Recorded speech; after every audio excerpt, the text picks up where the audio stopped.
So we have some superheroes, and we've been hearing a lot about the relationship between superheroes and teaching. And we've heard some stories about a fallen hero, about teachers who've gone into high poverty school districts that are under-resourced and can't quite make a difference.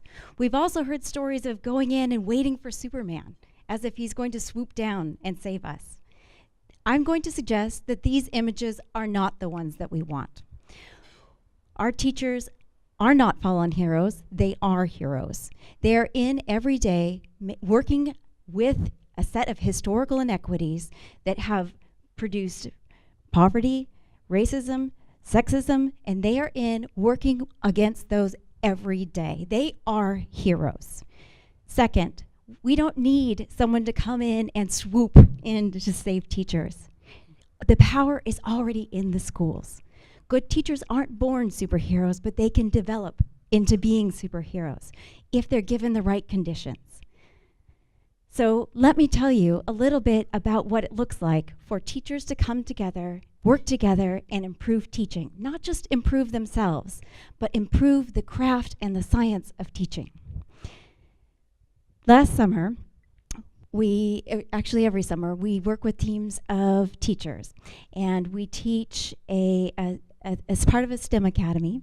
The students come in, we run a summer program for them during the day, and then after school, we spend time as teachers debriefing. And this structure allows teachers to try on something that's new. It's not a high stakes environment. We try on new practices that are ambitious and equitable, we name them, and we work on practicing them together.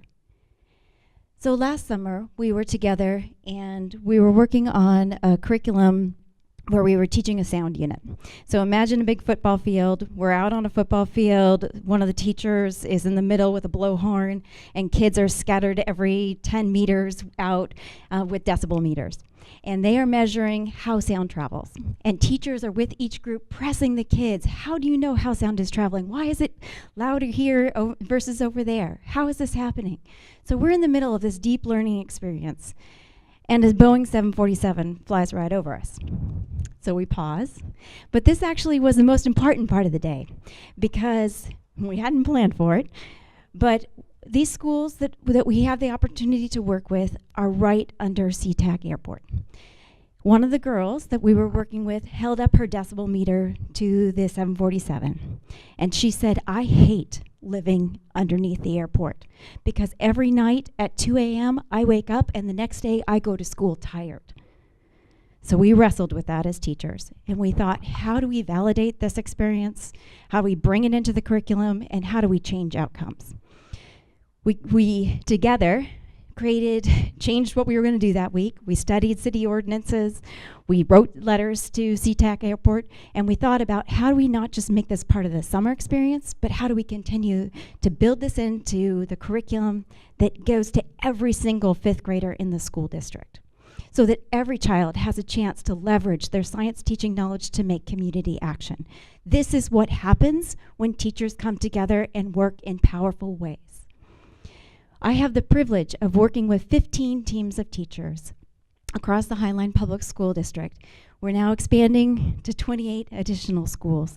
And what we do is we name science teaching practices and we study how they work, under what conditions, and for whom.